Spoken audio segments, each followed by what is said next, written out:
I was overwhelmed with emotion when I walked out of the Las Vegas casino holding my $250,000 prize.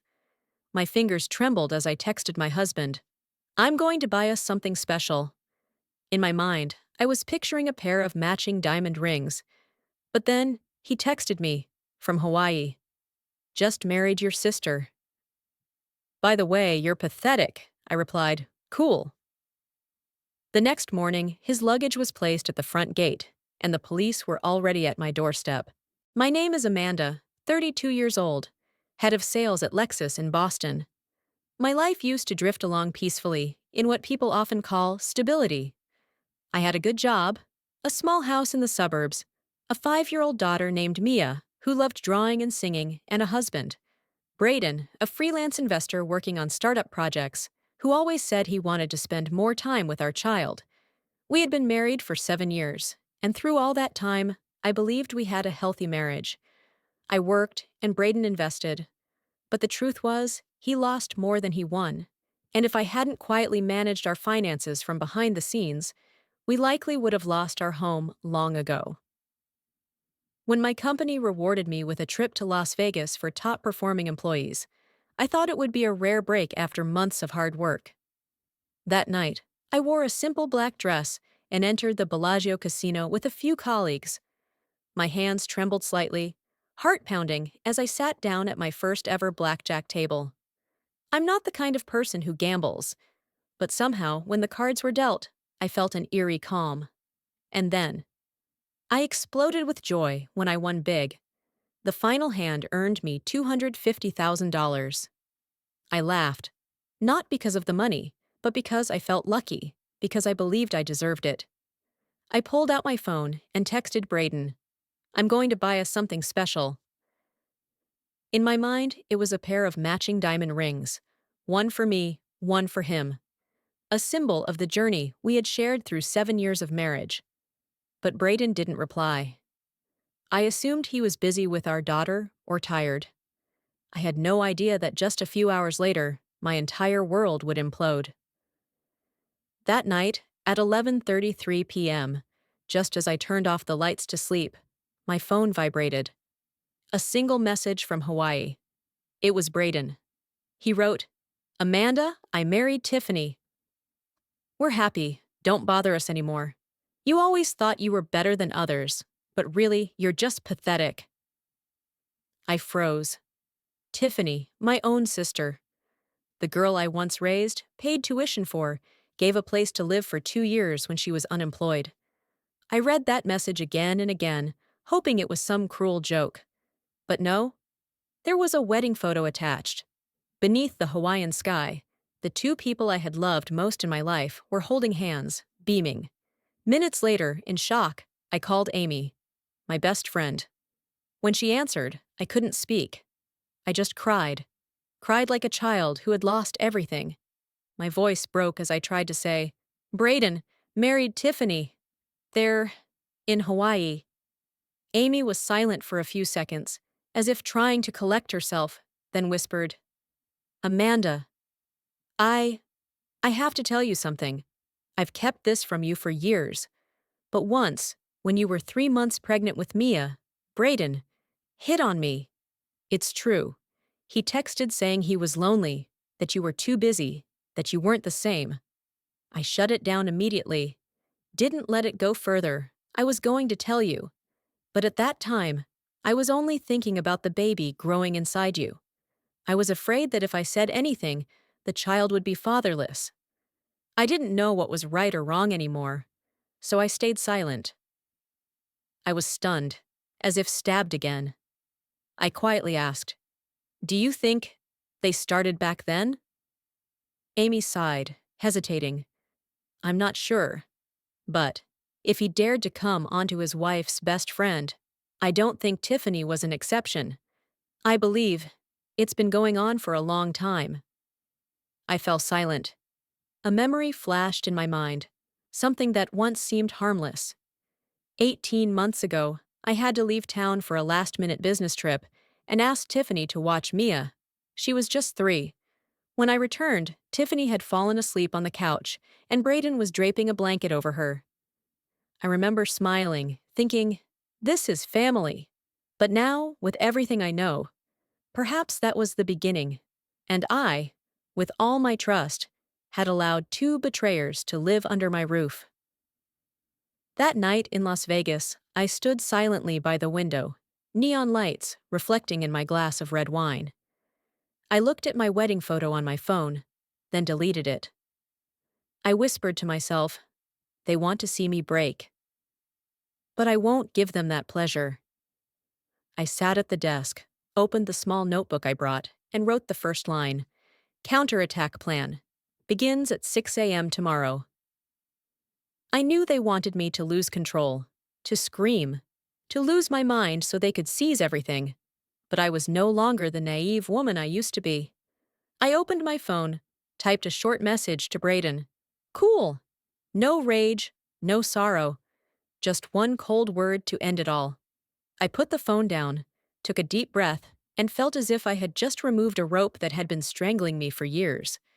The next morning, in the early Las Vegas sunlight, I opened my laptop and logged into our family's financial system. I knew exactly what I needed to do. Braden had nearly lost us our home when he poured our savings into Bitcoin and stocks and lost everything. I had to step in, restructure loans to save our house. Since then, I had quietly maintained full access to all our accounts, just in case. And now, in that cold hotel room, I began to act. Not for revenge, but to protect myself and my little girl. I logged into our joint financial management system, where all our bank accounts, investment portfolios, credit lines, and savings were linked. For the past 7 years, I had been the one managing everything. It started out of habit, since Braden invested recklessly and often forgot bill due dates. Later, it was because I had to hide the debts he accumulated from crypto bets. I opened the main account, where my paycheck was still deposited every month. Tens of thousands of dollars sat still there, along with retirement funds, life insurance, and Mia's college savings. I started transferring everything to a private account in my name, one transaction at a time, just like how I used to plan our family vacations. Carefully, precisely, leaving no trace. I transferred from the joint account and left exactly $486, just enough for Braden to think there was money, but not enough to do anything with it. I locked all supplementary credit cards, including the one Braden was using. Next, I logged into our family phone plan. Back when we were on a Verizon family plan, I was the primary account holder. I reported Braden's device as lost, forcing the system to cut all access to iCloud, email, and any linked financial accounts from his phone. When I completed the final step, the clock on my laptop read 10:15 a.m. In less than 2 hours, I had sealed every financial door, quietly, remotely. No noise, no mess, no one hurt. But Braden wouldn't be able to order a cocktail in Hawaii without realizing he'd just been erased from the system I had built and managed for 7 years. I closed my laptop and leaned back. In my mind, I no longer saw Tiffany in a white dress. I saw Mia, napping, her hair damp with sweat, arms wrapped around the old teddy bear I once stitched up when its ear came loose. I picked up my phone and opened my messages. I scrolled past a long list of once familiar names, now strangers, and stopped at one. Eleanor, my grandmother. The only person in my family who had ever stood by me without needing a reason. I typed one line.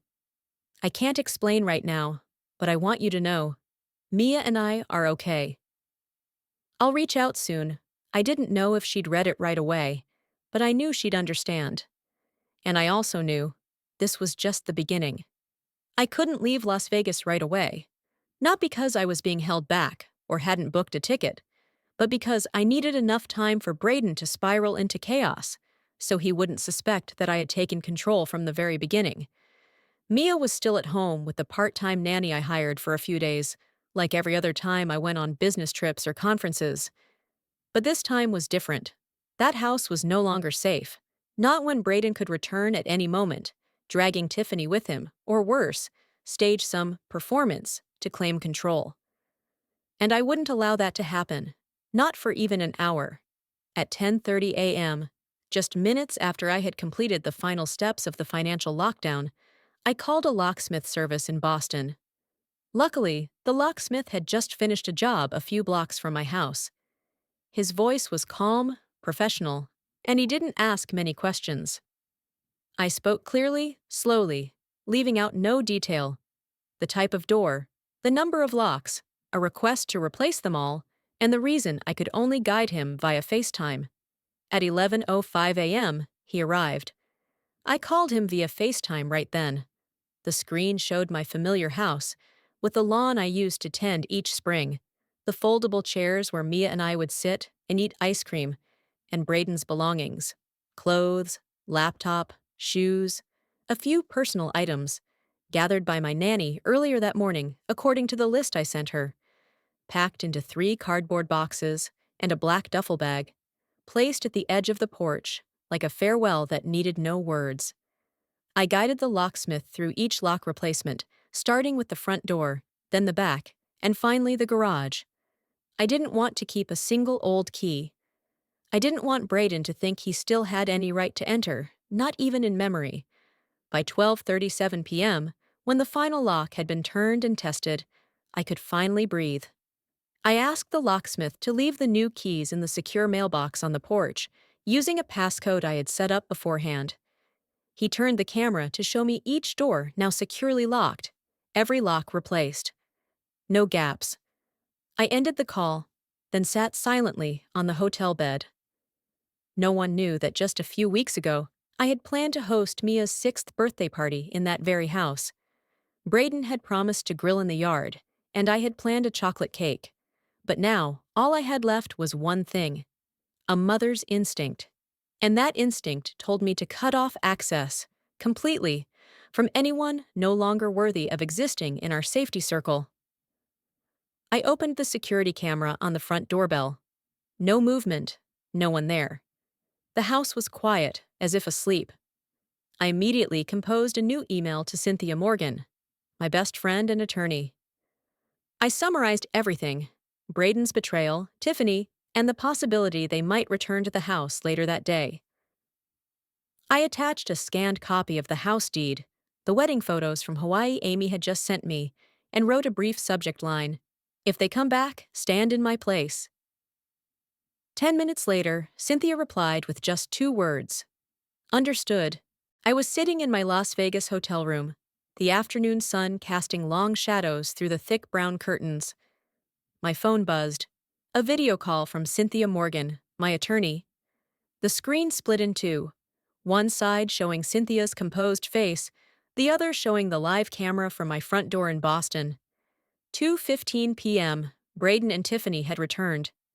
I saw them standing at the front door, Braden in a gray hoodie, hands in his pockets, his eyes darting nervously, while Tiffany stood close beside him, arms crossed, her face full of defiance. Braden called the police. He accused me of illegally changing the locks and demanded entry into the house. About 10 minutes later, a police car arrived. 2 officers, one male, one female, approached the couple calmly. Through the microphone Cynthia had linked to the home security system, I could hear every word. Braden said, "I live here." My ex-wife changed the locks while I was on a business trip. Cynthia stepped out of her car, dressed in a black blazer, holding a folder in hand. Her voice was clear, professional. "Excuse me, he does not own or rent this property. This home is legally and solely owned by Amanda Greer. Here is the deed in her name alone, signed and notarized in 2018, a year before their marriage. And here is a copy of their prenuptial agreement, which includes a clause excluding shared ownership of any property acquired prior to marriage." The female officer nodded, took the documents, and went to the patrol car to verify them. But that wasn't the most shocking part. Cynthia opened a second envelope, revealing printed photos of Braden and Tiffany's wedding in Hawaii. Clear faces, date stamps, the backdrop of a small coastal chapel. She spoke slowly, each word deliberate. "This wedding took place less than 24 hours ago, in Honolulu. Here is a copy of their marriage license application submitted to the Honolulu Marriage Authority, in which Mr. Braden declared himself single. Meanwhile, he remains legally married to Amanda. A heavy silence fell. Braden froze. Tiffany stepped back slightly, whispered something I couldn't hear. The female officer returned, looked at them both, and asked, Mr. Braden, are you aware that submitting false information on a marriage license constitutes a criminal offense, potentially bigamy and filing false statements under both Massachusetts and federal law? Braden hesitated. I thought Amanda had already filed for divorce. We don't live together anymore. The male officer interrupted. Thinking doesn't make it legal. Without a finalized court-approved divorce, you are still legally married. Any other marriage during this time has no legal standing. I heard Cynthia clearly through the mic. We are not requesting an arrest, but we do need this incident documented and recorded as evidence for a civil lawsuit. Amanda is out of state and concerned for her and her daughter's safety, which is why she legally changed the locks. The female officer turned to Braden. You're not under arrest. But you do not have the right to enter this property. If you attempt to force entry, you will be charged with trespassing. Regarding the unlawful marriage, we will refer this case to the district attorney's office. Braden looked like he was about to speak, but stayed silent. Tiffany grabbed his arm, furious. Let's go! It's not worth it. The police car drove away. Cynthia stood there a few more minutes, then sent me scans of all the documents she had just presented. I leaned back on the hotel sofa, hands trembling as I held my phone. Mia was still playing in the corner, lining up her stuffed animals. I smiled and whispered, We're safe now, baby. At least for today. 3:20 p.m. Braden had left less than 5 minutes ago when my phone rang. It was him. The name I had saved, Braden, don't answer, flashed across the screen like a warning. I still picked up, not out of lingering feelings, but because I needed to know what he planned next. I heard heavy breathing before his voice burst out. Amanda, what the hell do you think you're doing? Locking me out? Changing the locks?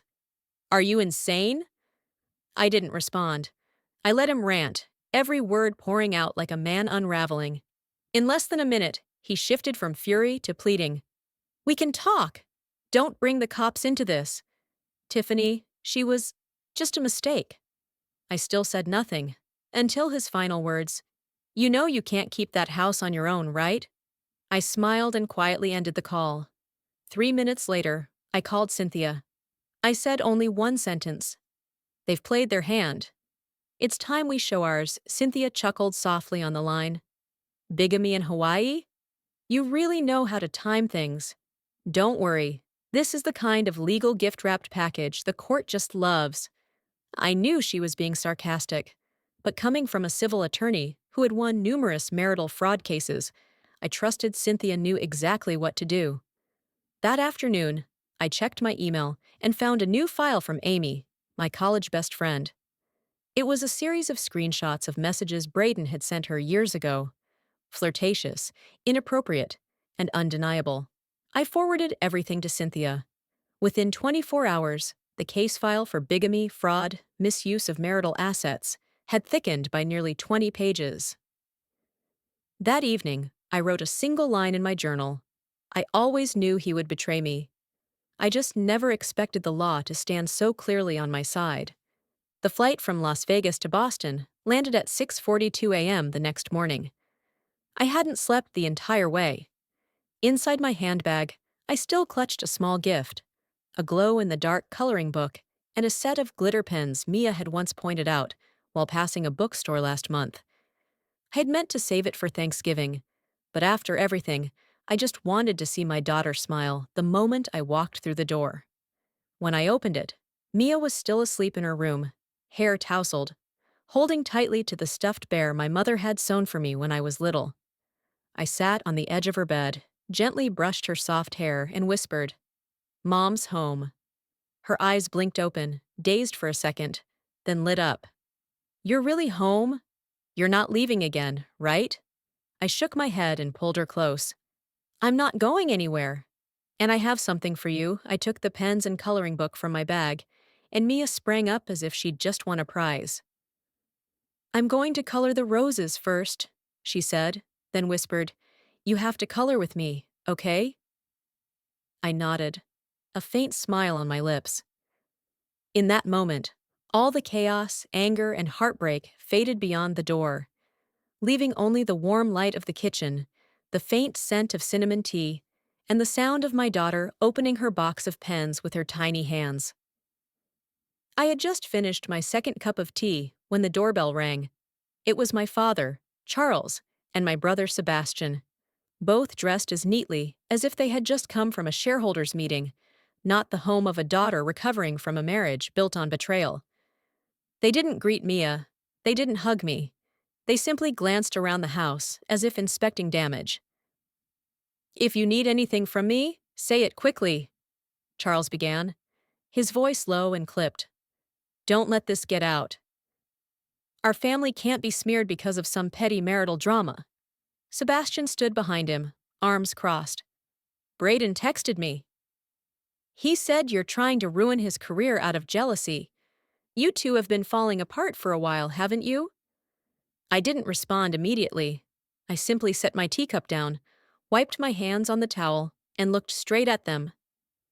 I was deceived, betrayed, and now I'm being painted as the villain. I don't need anyone to believe me, but I won't pretend to reconcile just to protect this family's image. Charles frowned, stepping closer.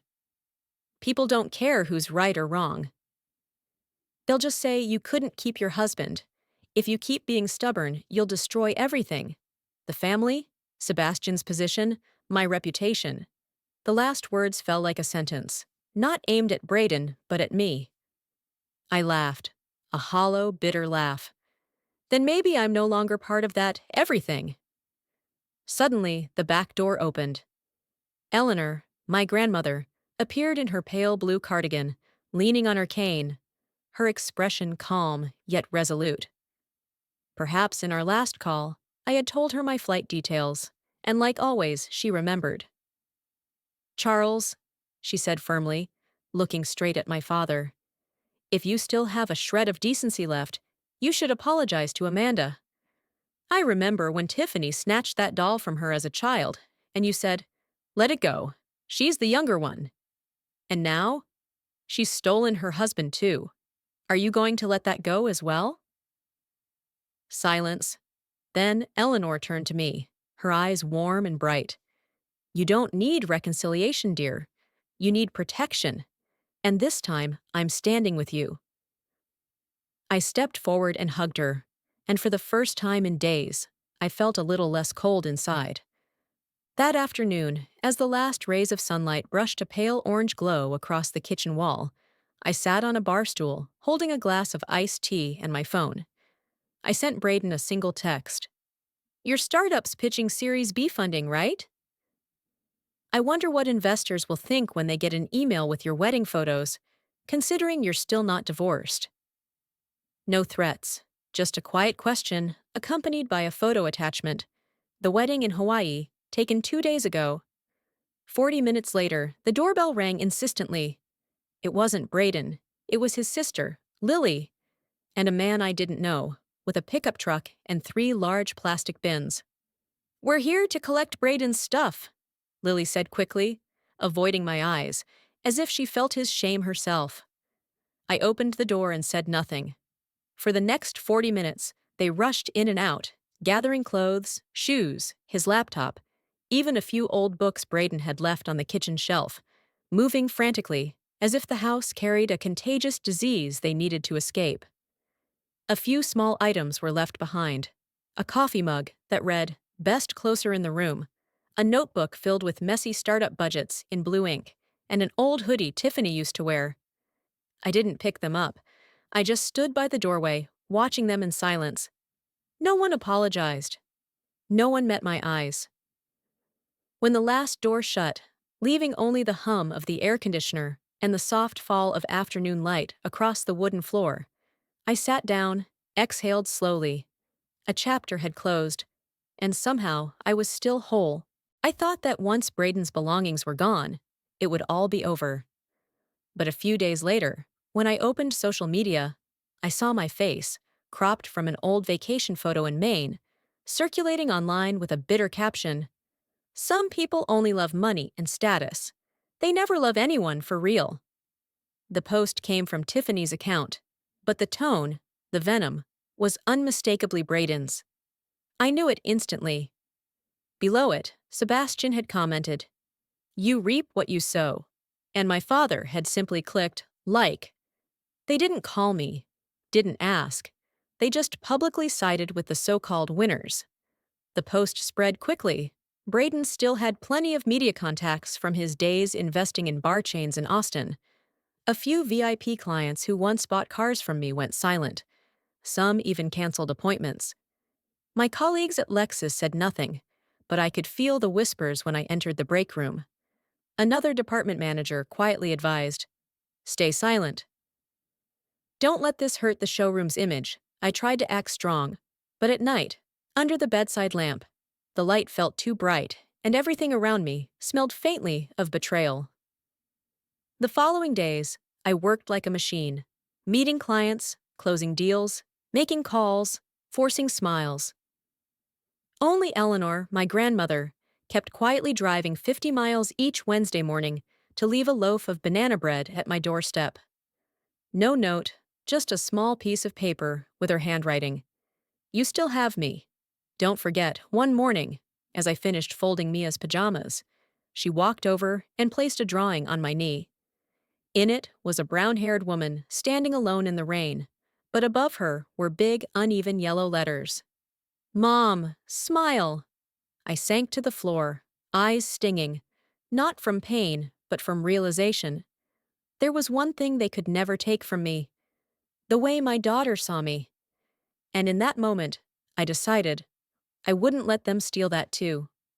That evening, after a long day buried in divorce paperwork, I sat motionless on the sofa, holding the old Silverdell laptop I once meant to give away. It was the same laptop I used when I first became sales manager at Lexus. The A key stuck a little, but it still worked. As I plugged it in, the screen lit up, carrying with it the scent of dust and memories. Suddenly, something came back to me. Braden had used this laptop, specifically early last year, when his MacBook had a graphics card issue. He borrowed mine for a few weeks, saying he needed it to track market trends and find investor groups on Facebook. I opened the browser. There it was, his Facebook account still logged in, his name staring at me from the top corner. Braden J. Hughes. Amy's voice echoed in my mind from a few days earlier. "Have you ever downloaded your Facebook data?" Even deleted messages are in there. I followed the steps exactly. Settings, your Facebook information, download your information. I selected messages, media, and saved items, covering the last 24 months. The process took over an hour. I propped my feet up on the coffee table, sipping hot cocoa, waiting like someone watching a countdown to an explosion. Once the zip file downloaded, I opened the messages folder. There were hundreds of conversations, but one name jumped out and made my chest tighten. Tiffany Harris. I started reading. From casual flirtations like, "I miss you again today," to full-blown betrayal. Tiffany. Does she suspect anything? Braden. No. Amanda believes everything I say. She's busy with the showroom. Then a photo from a beach in Miami, captioned, "Our trip. You keep the towel, I'll keep the promise." I froze. That was the towel I thought I'd lost at last year's conference. Next was a screenshot of a bank transfer. Tiffany. 33,000, done. I checked the joint savings account. On June 14th last year, yes, that exact date, there was a $33,000 transfer from our joint account to an unfamiliar one. I remembered clearly when I asked Braden. He said it was an early investment for Series A. And I, like a fool, nodded and trusted him. I saved everything: the chat logs, the photos, interaction history, and access logs. Then I copied it all to a USB drive and called Cynthia, the only lawyer and friend I fully trusted. When she picked up, I didn't need to say much. She simply said, "Amanda, with what you're holding, we can charge them both. Financial fraud, adultery, and tax evasion if they didn't report those transfers." I ended the call but didn't sleep.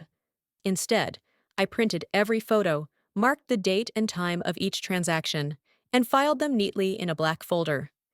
My first official war file, and the last one I'd ever prepare under the name of The Obedient Wife. Friday night, I plugged in the USB containing all the evidence and sat alone in my living room. The yellow glow of my desk lamp casting shadows on the wall, still decorated with a wedding photo I hadn't taken down. I opened my audio software and created a new podcast channel on YouTube Podcasts. I called it Stories of Us. The first episode, I simply read what I had discovered. Messages where Braden called me a dumb gold mine, screenshots of the $33,000 transfer to Tiffany's account, photos of them kissing during their fake business trip to Miami. I didn't cry. My voice was steady, slow, but clear. I uploaded the video with a description. If you've ever been the wife betrayed, the one called too sensitive, listen to my story. And if you're a woman who once said, "My husband would never," here's the proof. In less than 12 hours, the podcast hit 100,000 plays, almost all from married women aged 55 to 80, according to the platform's analytics. The comments made me cry. "This happened to me too. Thank you for speaking up. You're not alone. We're here." They always think we'll stay silent. But just when I thought the storm had passed, Braden, desperate for retaliation, began spreading a rumor on a luxury car and investment forum. He wrote, "Amanda Hughes, Lexus sales director, used her body to close deals with wealthy male clients. Don't be fooled into thinking she's a victim." He attached a photo of me beside a male client, his face blurred. The message leaked, and some people reshared it on Facebook. I felt like collapsing. Then something unexpected happened. Helen Thompson, Lexus's regional director, and the woman I've always called Big Sis in the industry, posted publicly on LinkedIn with the title, "We Know Who Amanda Is." And we have the numbers. In her post, she shared data from my past 4 years of client records. 95% of Amanda's loyal clients are women aged 50 to 70. They choose her not for her gender, but for her knowledge, integrity, and kindness. We stand with her. Her post drew thousands of reactions and was reshared on Reddit, Twitter, and the same forum Braden had polluted. A day later, the forum's admin deleted Braden's account and issued a public apology. We failed to verify our source before letting the post spread. And me, for the first time in months, I smiled while opening my laptop. Not because I'd won, but because, for the first time, I no longer felt ashamed of being betrayed. I felt proud, because I dared to speak, and thousands of women were listening. Late Tuesday evening, I was at a coffee shop a few blocks from home, attending a small gathering of women who had been through divorce and betrayal. After the session ended, I stayed back, packing a few of Mia's toys I planned to donate to the local Single Mothers Center. Just then, my phone buzzed. A security app notification. Unusual movement at the back door, 9:36 p.m. I opened the camera feed and my heart clenched. Tiffany, wearing a gray hoodie and a mask, was fumbling with the back door lock. I remembered. This lock hadn't been changed yet. The locksmith had said it required a custom order from the old manufacturer. She turned the key. The door clicked open. She stepped inside, the kitchen light casting sharp shadows on her tense face. She opened cabinet drawers, rifled through my wallet, then walked upstairs, toward the bedroom where I kept an old jewelry box, the only thing I hadn't locked in the safe. I didn't scream. I didn't rush home. I simply called the police and sent the live security footage along with my address. 12 minutes later, a patrol car arrived. I remained in my seat, watching the clear feed on my phone as the officers entered and confronted Tiffany. She tried to explain she just wanted to collect some personal items, but the video and the forced entry spoke for themselves. The police documented the scene and warned her about criminal trespassing, telling her that next time she'd be prosecuted. The next morning, I had just brewed my coffee when the phone rang. A strange number from Chicago. I wasn't going to answer, but a text popped up. Amanda, please. This is Braden's father. We need to talk. I picked up in silence. His voice was shaky, hoarse, and full of desperation. Sweetheart, I know my son was wrong. I know Tiffany was wrong. But taking this online made investors pull out. His company lost over $800,000 in commitments. I had to mortgage my house. Please stop the lawsuit. Let this end. I listened. But all I felt was emptiness. Images flashed through my mind. Tiffany calling me a useless wife. Sebastian coldly telling me to forgive for the greater good. And Braden mocking me in texts for being dumb enough to think he was investing for the family's future. I replied slowly, "The law doesn't pity liars." And neither do I. I hung up, blocked the number, and deleted every contact tied to Braden's family, to Sebastian, and to the man I once called father-in-law. I only kept Eleanor, the only one who never asked me to stay silent. And this time, I knew for certain I would never be silent again. That morning, Boston was shrouded in mist.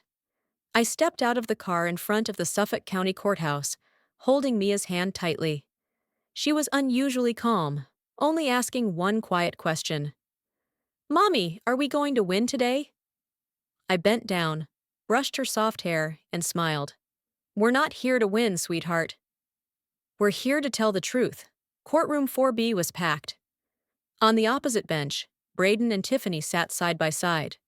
He wore a gray suit, looking more gaunt than before, while she avoided my gaze, hands clenched tightly together. Their lawyer, Dawson, who'd previously represented a few small local businesses, trembled as he opened.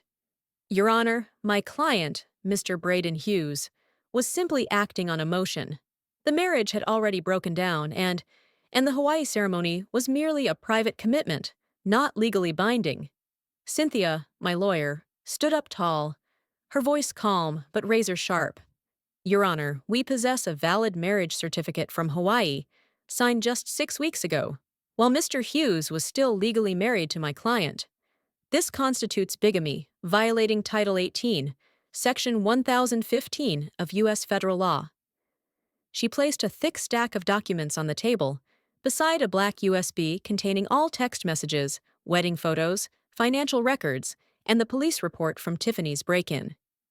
Cynthia opened her laptop and projected it to the courtroom screen.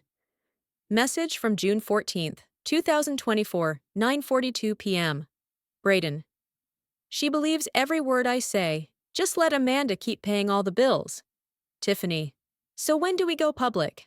Braden. "Once I get the rest of the money from the savings account." The courtroom fell silent, except for the clerk typing. Cynthia turned to the judge. "Here, Your Honor, is a wedding photo from Maui, officiated by a minister, witnessed by 2 people, and the villa rental agreement signed with Mr. Hughes's credit card." Braden bowed his head. Tiffany cried into her hands. Their lawyer tried to interrupt, but the judge signaled him to stop. Judge Nancy Wilkins, a woman in her 50s, removed her glasses and looked at me. "Mrs. Hughes, would you like to say anything?" I stood, hands slightly shaking, but my voice was clear. "I don't want revenge, Your Honor. I just want this to end. With dignity, for my daughter and for myself." The judge nodded and read the ruling. The house at 1189 Beacon Street was declared my sole property, as it was purchased before marriage. I was granted full legal custody of Mia Hughes. Braden was ordered to pay $2,800 monthly in child support starting next month. And finally, the court recognized Braden's act of bigamy and referred the case to the state of Hawaii for administrative proceedings. The room held its breath. From the back row, I heard Eleanor softly clap. It was quiet, but it echoed in my chest. When I turned around, she smiled through tears. And in that moment, I knew, after 7 years of silence, the truth had finally been heard. As I stepped out of the courthouse, Boston's midday sun hit my face, blinding but oddly comforting. All I wanted was to take Mia for ice cream, return home, lock the door, and allow myself a moment of silence. But behind me, Braden shouted hoarsely, "You'll regret this, Amanda! You ruined my life!" Security intervened, ordering him off the premises. Outside, my father and Sebastian, my brother, who always sided with Braden's family, were shouting at Braden's father. Insults flew. "I told him not to marry that girl. You should have raised your son better before blaming others." Screams, curse words, and someone's coffee cup spilled during the chaos. A local reporter raised their phone to record the mess. I stood still, holding my daughter's hand. None of them belonged in my world anymore. 2 weeks later, the first social media headline hit.